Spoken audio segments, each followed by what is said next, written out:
Healthusiasm, one of the biggest trends out there. This is what I'll be talking to you about in this keynote. Hello, my name is Christophe. I'm the author of the Healthusiasm book and a global keynote speaker on the future of health, business and technology. You may also call me a business strategist for the healthier future, because that is what I try to do. At the core of everything that I do every day is one single belief, and that is that health and happiness is the single most important thing in our lives. And so every day what I do is I analyze trends in society, in technology and in business, and I look at how they impact our health and well-being. At the same time, what I also do is I look at how we behave, how we are in our health and well-being, and how that influences in return trends in society, business and technology. Every 2 weeks, that ends up being a newsletter where I explain these trends happening. And eventually, they end up in books like these, Healthusiasm and Trends in the Transformation Economy, 2 books that were recently published by me. In this keynote, I want to talk to you about 3 things. I want to talk about halters. I want to talk about riding horses in Poland. And I want to talk to you about Black & Decker. But most of all, I want to talk to you about 2 things. I want to bring you a business truth, and I want to bring you a human truth. Let's start with that human truth first. What is the human truth that I want to bring? When I'm in front of an audience, the first thing they always ask is, who does not want to be healthy and happy? Obviously, nobody raises their hands, because everybody wants to be healthy and happy. It's always been that way. It's been that way since the old Greek ancient times, where people brought offers to the gods like Asclepius. It's always been that way. But things changed recently. Actually, since the 80s, since this lady. You might recognize Jane Fonda. Jane Fonda was actually the first person who made people move with the motivation of being healthier and happier. You might recognize these kind of paper walls. You might recognize this type of television. Well, Jane Fonda was the one that brought these videos into your home so that you can exercise, that you can actually work out and work on your own health, which was pretty remarkable. May sound not so new today, but if you think about it, before the 80s, we sold cigarettes like this. It was even possible to buy cigarettes bedsides in hospitals. But as of the 80s, things changed. People quit smoking. We went from 40% until 60%, 15% right now. It radically changed. People wanted to have an impact on their own health, and that really dramatically increased as from the 80s onwards. Now, as you can see in this graph, is that it radically accelerated to become this healthusiasm trend that I'm always talking about. So how did it accelerate? Well, there's 3 reasons for that. One is we have more information. A second one is also that we have social media now, which allows us to reach out to other people. And we have technology which can help us. Let me briefly go into detail. If you look at the number of people who actually go online to look for health information, in 1 year, that's 50% of the entire population, the adult population only. 50%. If you look over the lifetime, 80 to 90% go online to find health information. That's how important it is. People want to have that information to impact their own health. But there's more. We can reach out to others now. There's social media where we can talk to others or even learn from people that are considered healthfluencers or medfluencers. 40% of people with chronic conditions say that they change their habits based on what they saw on social media like TikTok. But there's also technology, of course. 1 in 2 people are using health apps. 1 in 3 are using wearable health trackers. This is how we can impact our own health. And what we see over time is that ever since the 80s, ever since Jane Fonda, more and more people are taking actions to impact their own health. Thanks to Dr. Google, thanks to mobile applications, thanks to wearables, and now more and more thanks to AI. But also thanks to this recent phenomenon called COVID. More and more people want to have an impact on their health. They have this enthusiasm, this aspiration to become healthy and happy. And we see this in the relative search terms on Google for the word self-care. It quadrupled between 2007 and 2017 to then again double in the 5 years after. We're in this era of the super self, as coined by Wonderman Thompson, self-care really is supercharged. People are no longer reactive, they are really proactive about their health. Half of the population actually takes regular health and wellness choices. Half of the population. And that's not a surprise because in our society, our basic and social needs are largely fulfilled. Which if you look at the hierarchy of needs, means that more and more people look at the top of the pyramid, which are the aspirational needs, the self-actualization needs. People are aspirational. They want to become the best version of themselves. This is the one single human truth. Everyone aspires to be healthy and happy. This is what Healthusiasm is all about, the enthusiasm that we all have to become healthy and happy. Now, the consequence of this is that this changes the environment. Now, we used to think that consumers only took typical lifestyle decisions, and we only thought that patients were taking medical decisions or were involved in medical decisions, hopefully so. But more and more we realize that there are other types of decisions, health decisions that are more preventative, or well-being decisions that tries to maintain your health and happiness. Well, what we notice is with Healthusiasm is that consumers more and more also take medical decisions, health and well-being decisions, as well as patients take lifestyle decisions, well-being and health decisions. Healthusiasm is the space in between what was previously completely separated. The boundaries between medical and lifestyle, between wellness, are completely blurring. And that middle section, that self-care section, that section of health and well-being decisions is actually a huge market. It's a market that is the size of $6.3 trillion. That is the value of the global self-care and wellness economy. And now, if you're not familiar with market sizes, well, let's have a look at this. If the wellness economy is 6.3 billion, well, the pharmaceutical business is 4 times as small. The wellness economy is 2.5 times as big as the sports industry, and it's even bigger than the tourism, green economy, or the IT industry. No wonder that Fast Company is saying that every brand now needs to behave like a health and wellness brand. Because almost 9 out of 10 people are taking more actions than a year ago. They are taking more actions to improve their well-being, either physically, emotionally, or mentally. Health and wellness is actually the single most powerful consumer force out there. Which brings us to the second truth, which is the business truth. The business truth that every business is actually a health business. And that's not a surprise. I mean, if you look at results from the Havas study, the Global Meaningful Brand Study by Havas in 2023, it said that 71% of people globally said that improving health and well-being is key for brands. This is the value that you need to bring to your customers. And so how do you do this? How can you make this value? Well, let me try to explain to you how value is created. Let's look at this graph, value creation, where we go from commodities to products and products to service. If you can turn a commodity into a product, it's valued more by a customer. If you can turn a product into a service, that also is more valuable for a customer. And there's one industry that does it really, really well, creating this value. And they're also very innovative in that space. They were the ones that progressed maybe the fastest in that field. And let's have a look at it. It's the travel industry, actually. The travel industry, where travel actually was 100 years ago a commodity. You just wanted to leave your house, go to another place.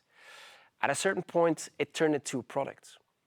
Because people wanted to rent a place. They wanted to go to a caravan or to an apartment or some house just to leave their home. That is the product that was sold in the travel industry. But in the 60s, things changed quite dramatically. With Club Med, for example. Club Med was one of the first travel offerings that was focused on services. Not just renting a place, but you actually paid for a full service. It was all in. You only paid once and you can drink cocktails the whole day next to the pool, have as much food as you want. That was the value that was created in the 60s in the travel industry. In the 90s came experiences then, because that was valued even more. People wanted to go horseback riding in Poland. They want to visit Iceland, or they want to go on a whiskey tour somewhere in Ireland, whatever it may be. But this is how value was created. People were willing to pay more when things were an experience compared to something that was a service as Club Med. This was the soul and core of the experience economy. But what we see today is that the experience economy is even evolving. Experiences are no longer enough, and this is very well clear if you look at the travel industry, because we moved from pure experiences to transformations. Transformations which are experiences that make you feel better, healthier, or happier. This is an example from Mexico where you actually receive a personal health coach when you're staying there. And that personal health coach will guide you, will help you to eat well, to sleep well, to do the right activities, and so forth. This personal health coach at this resort will make sure that you feel transformed when you get back home. Travel is no longer just about going someplace just to be out of your house. It's about returning to your house and feeling transformed. Actually, almost 20% of the global wellness tourism expenditures are already wellness trips. That is how important it is in this industry. That is how value is created, where they went from services to experiences to finally transformations in this transformation economy. And so the thing is that businesses today, they need to create value that is in line with their customers' need for transformation, because that is the value that they are willing to pay for. Let's have a look at the gym industry, for example. You can buy a halter for 20 euros and you can work out your entire life. That is a product. You're buying a product, it's worth 20 euros for you, $20 for you, and you work out your entire life. Now, if you go to a gym, to a fitness, you are willing to pay 20 euros a month. Why? Because they already bought everything for you. It's not just one halter, it's multiple devices.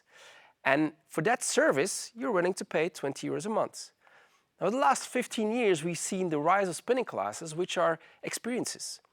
And these experiences are more valuable to people because right now it's so enjoyable that people pay 20 euros per class, not just per month, like with a general gym subscription. It's more specifically 20 euros per class. This is how valuable this experience is. This is how value is created in the gym industry. But also here we see that experiences is no longer enough. We are moving into transformations. Transformations that are driven by personal coaches. You may have noticed in the last 5, 6, 7 years that more and more personal coaches are about. In gym industry or even personal coaches that come to your house.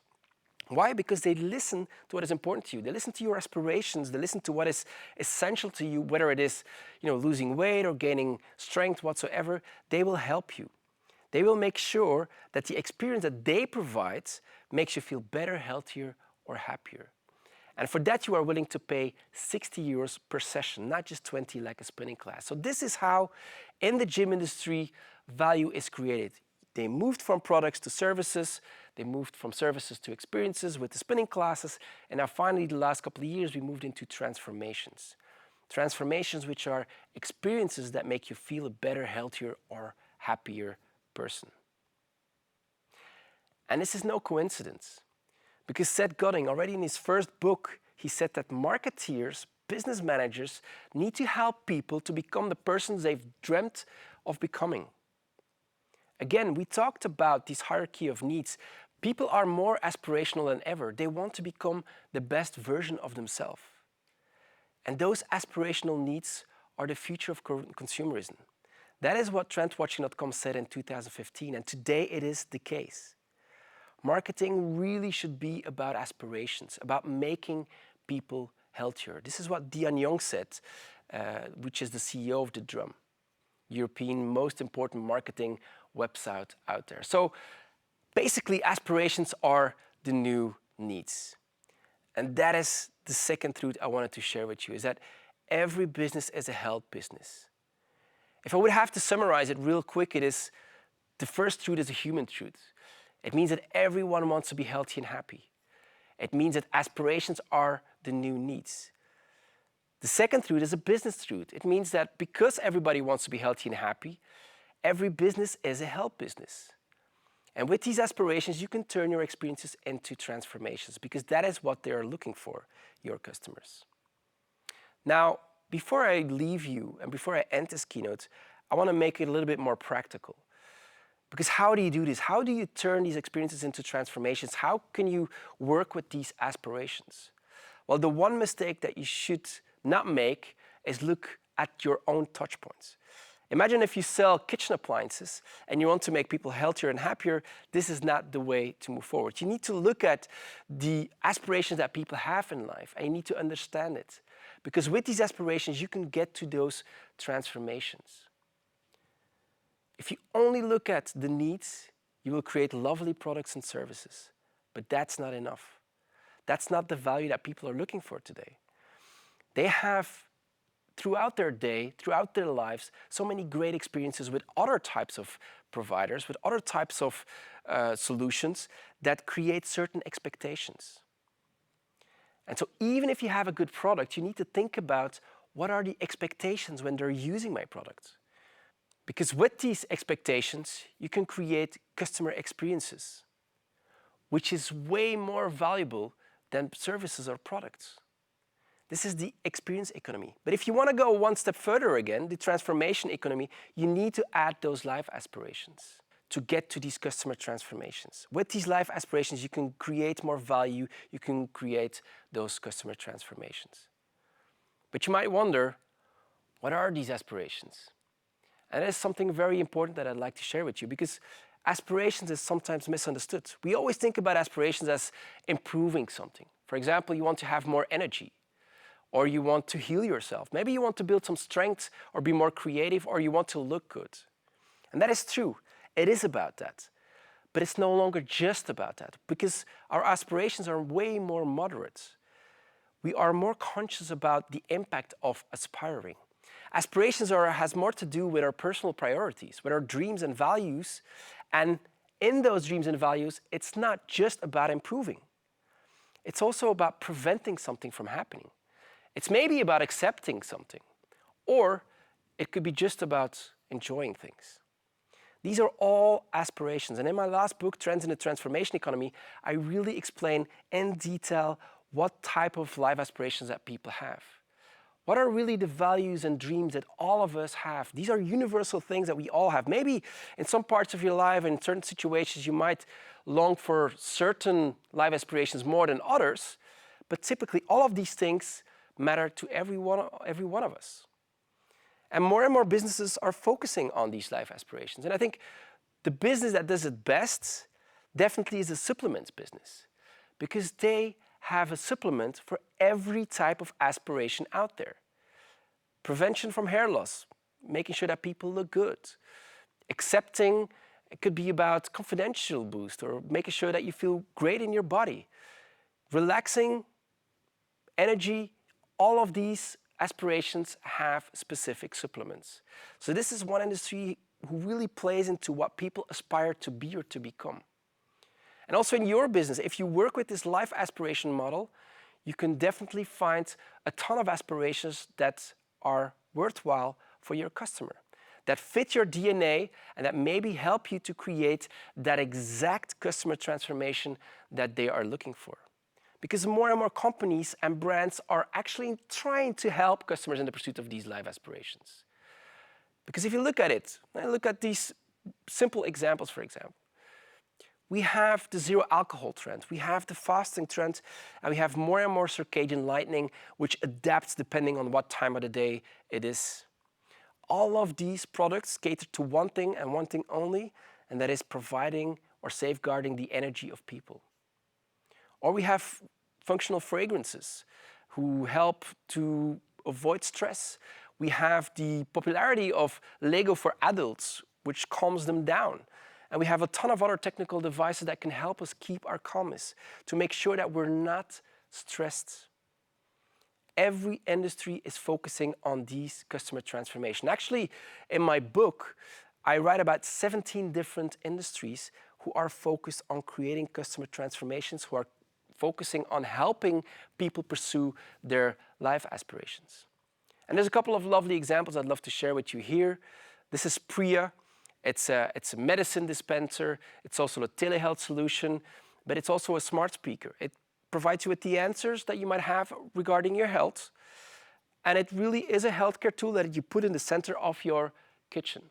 And it's brought onto the market by Black & Decker, a non-healthcare company focusing on healthcare. That's how important it has become, these life aspirations and the customer transformations.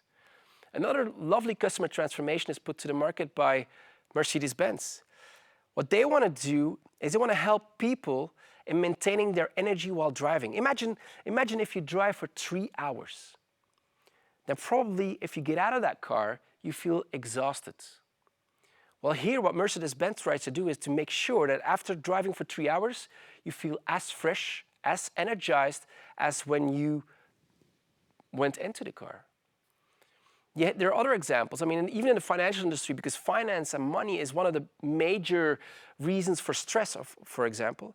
Well, Credit Karma is helping youngsters to understand the financial well-being that they need to take care of. They receive training and coaching not just on how to deal with money, in a sense that what you do with your money, but also what is your mindset about money. They really try to help people with financial well-being and financial wellness. But there's a ton of other examples. Renson is a ventilation company that will make sure that you live in a healthy space. Deleuze Ahold will give you discounts when you buy healthy foods. And Disney will make sure that you are zen by compiling all sorts of lovely images from previous movies into this zen animation that they put onto the market every year.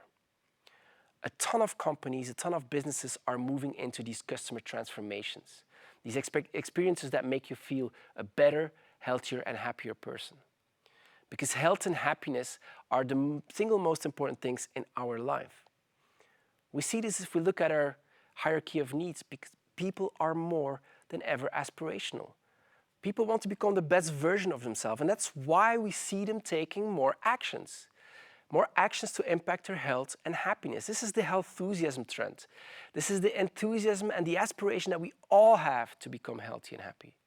So that's why if I talk about 2 important truths out there, you need to remember that there's a human truth where everybody wants to be healthy and happy and where the aspirations are the new needs. But there's also the business truth where every business is a health business. And actually, if you want to become a health business, you need to turn your experiences into transformations because that brings more value. You need to not just focus on the needs and the expectations to bring that experience, that enjoyable experience, but you need to add the life aspirations of people. You need to make sure that you can create customer transformations because that today, in a healthusiasm world, is the biggest value that you can bring to your customer in the transformation economy.